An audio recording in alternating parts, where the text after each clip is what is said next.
I didn't plan to stay the night. It just happened. Armin's party was meant to be a casual celebration. Music, people I barely knew, the usual drinks lined up on the kitchen counter. I didn't think much of it when he invited me. We'd been close for years, the kind of friendship built on shared homework, dumb jokes, and late-night video calls during exams. Being at his place felt like second nature. There was never a reason to question comfort until that night. The apartment was warm with laughter and music pulsing from Bluetooth speakers. Armin, as always, was the center of it, hands gesturing wildly as he told stories, friends crowding around him like orbiting moons.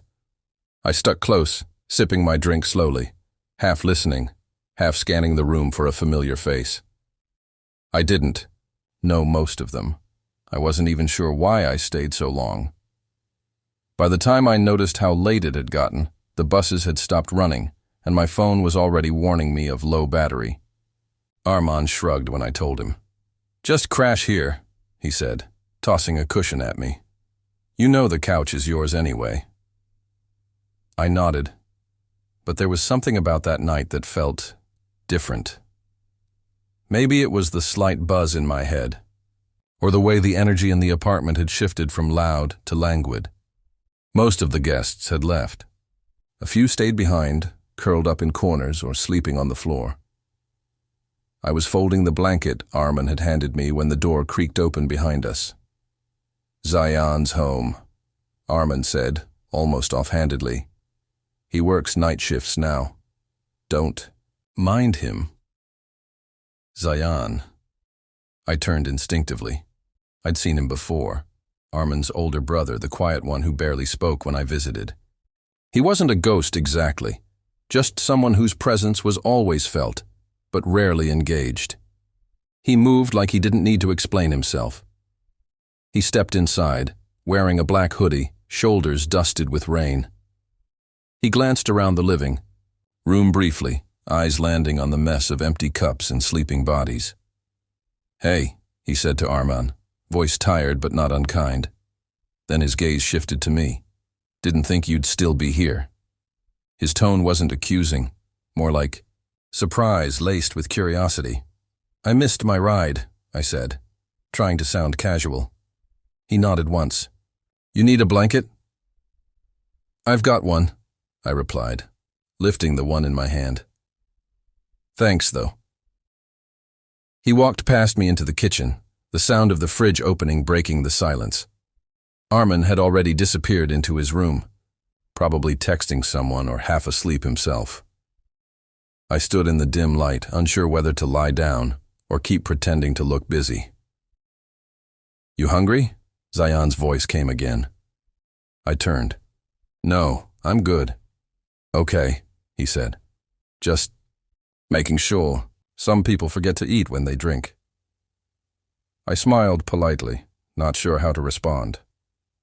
He didn't say anything else, just grabbed a bottle of water and turned to leave. But before disappearing down the hall, he paused, glanced back. "You can take the recliner instead of the couch," he said. "It's more comfortable." That was it, just a simple offer. No lingering looks or strange smiles, but something about the way he said it, direct, quiet, stayed with me. I nodded a thanks, and he vanished into his room, door shutting softly behind him. I settled on the recliner, blanket pulled over me, staring at the ceiling. The apartment had gone still, except for the faint humming of the fridge and the distant ticking of the wall clock. But my thoughts didn't quiet. I kept replaying Zayan's face in my mind. His eyes, his voice, the way he looked at me like he wasn't just seeing someone who had overstayed at a party, but someone he had noticed. I told myself I was tired, that it was nothing. But deep down, a strange unease curled around my chest. Not fear, not desire, just something quietly new. I closed my eyes, unsure of what it meant, unaware that this night, meant to be nothing, would be the beginning of everything. The scent of chai drifted into the living room before I even opened my eyes. Morning light stretched through the half-closed blinds, drawing patterns on the floor. I sat up slowly, blinking against the dull ache behind my eyes. The apartment was quiet, unusually so after the noise of the night before. No voices, no movement, just the soft clink of dishes from the kitchen. I folded the blanket and made my way toward the sound. Zion was there, standing by the stove, stirring something in a small saucepan. The air was warmer near him, thick with cardamom and ginger. He hadn't noticed me yet. He looked different in daylight, still serious, but less distant. His hoodie was gone, replaced by a worn gray t-shirt, his dark hair still damp from the shower. "Morning," I said quietly, unsure if I was interrupting something. He looked up, then nodded. "Morning. You sleep okay?" "Yeah, surprisingly well," I replied, leaning against the wall. "Thanks again for the recliner suggestion." He allowed a small smile. "Told you it was better." For a moment we stood in silence. It wasn't uncomfortable, just aware. "You want some?" he asked, gesturing toward the chai. I hesitated, then nodded. "Sure." He poured 2 cups without asking how I liked mine, slid one toward me on the counter. I took a sip. It was strong, perfectly sweet, unexpectedly thoughtful. "Arman still asleep?" I asked. "Like a rock. He never wakes up before noon after drinking." Zion leaned against the opposite counter, arms crossed. "You two have known each other a long time." "Since high school," I said. "He's like family, always has been." Zion tilted his head, considering. "That explains it." "Explains what?" "Why he trusts you so much." I wasn't sure how to respond to that. It sounded like a compliment, but it carried weight I didn't understand. I watched the steam curl from my cup, suddenly more conscious of how close we stood. He broke the pause. "You're quieter than most of his friends." "Is that a good thing?" "For me, yeah." He glanced at me, then away just as quickly. I like quiet people. They don't waste words. I smiled faintly, unsure why that made my heart skip. It wasn't what he said. It was how he said it. Like he saw something in me no one else bothered to notice. Before I could reply, footsteps echoed from the hallway. Arman stumbled in, rubbing his eyes, hair sticking out in all directions. "Is it morning already?" He groaned, reaching for the kettle.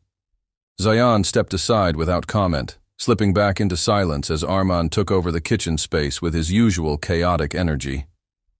"Dude, you're still here?" Arman said, noticing me. "Didn't want to wake you," I said with a shrug. "Zion made chai." Arman raised his eyebrows. "He made you chai? He never even makes me toast." Zion ignored the jab, busying himself with rinsing out a pan. Arman bumped his shoulder as he passed. "What's gotten into you, huh?" "Don't start," Zion muttered, but I caught the corner of his mouth twitch in amusement. I watched them move around each other, familiar in their brotherhood. Yet somehow, standing in that kitchen, I felt like I was standing on the edge of something I couldn't name. Later, as we sat on the couch, Arman scrolling through his phone, Zion passed behind us on his way to his room. His hand brushed my shoulder lightly, maybe by accident, maybe not. But it stayed with me, the warmth, the unspoken pause. Arman didn't notice. He was too busy laughing at a meme to see the way I stared after his brother. I didn't understand what was happening. I told myself it was just a moment, a few harmless words, a look, nothing more. But something had shifted. And once something shifts, it doesn't unshift. It lingers, waiting. I left that morning with a head full of questions and a heart pretending not to know the answers. I didn't expect to see Zion again so soon, but a week later, Arman texted me casually, "Movie night, just the two of us. Come early, bring snacks." The plan was simple, familiar, I said yes without thinking, without wondering what I was stepping back into. When I arrived, the apartment felt different. Less like a place and more like a pause between heartbeats. Armin was in the shower when I knocked, and it was Zayan who opened the door. His eyes met mine and held. "Hey." "Hi," I said, forcing a smile that didn't quite meet my nerves. He stepped aside to let me in. No questions, no explanations. I brushed past him, acutely aware of the space between us, the memory of his hand brushing my shoulder days before, still vivid in my mind. "You're early," he said. "Arman told me to come early, said he needed help picking the movie." He nodded once. "That sounds like him. He'll probably still pick something terrible." I chuckled lightly, setting the chips on the coffee table. "You sticking around tonight?" "I live here," he said with a crooked smirk, then added, "But no, I've got work. Just came back to change." He crossed the room and disappeared into his bedroom. I sat, tapping my fingers against the armrest, my thoughts spinning, with no place to land. He re-emerged 10 minutes later, freshly dressed, cologne faint but lingering. He didn't rush. He moved like someone used to being watched but never quite expecting it. Our eyes met again, and something unspoken passed between us, an awareness, fragile and heavy. "Don't let Armin bully you into watching a rom-com," he said as he grabbed his keys from the table. "Too late," I murmured, and he smiled, really smiled this time, and it undid me more than I wanted to admit. Then he was gone. When Armin emerged minutes later, wrapped in a towel and humming off-key, he had no idea the air in the room had changed.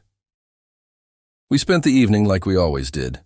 Banter, popcorn, mock arguments over actors we both secretly liked. But my laughter wasn't as full. I kept catching myself glancing at the hallway, wondering what Zayan was doing, wondering why it mattered. A few days passed before it happened again. I was leaving campus late, walking toward the metro station when I heard someone call my name. I turned and saw Zayan, leaning against his motorbike near the curb, helmet in hand. "You going home?" "Yeah," I said, surprised. "You here for Armin?" "No," he said simply. "Saw you walking. Thought I'd offer you a ride." I hesitated, torn between logic and something far less rational. I nodded slowly. "Sure." He handed me the helmet, eyes never leaving mine. The ride home was silent, but not empty.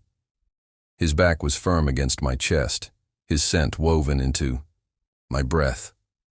Every turn of the bike felt deliberate, like he knew I was memorizing the way it moved.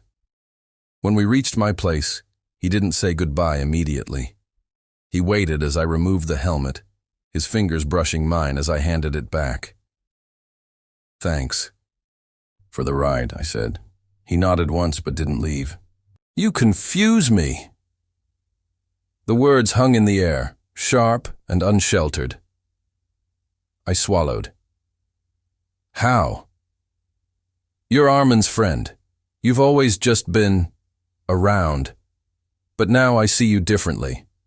And I don't know if that's a mistake." Didn't speak. I couldn't. "I'm not trying to make things messy," he continued, voice lower now. "But I also don't want to pretend this isn't real." I met his gaze, heart thunderous in my chest. "It's not just you," I said. That changed something.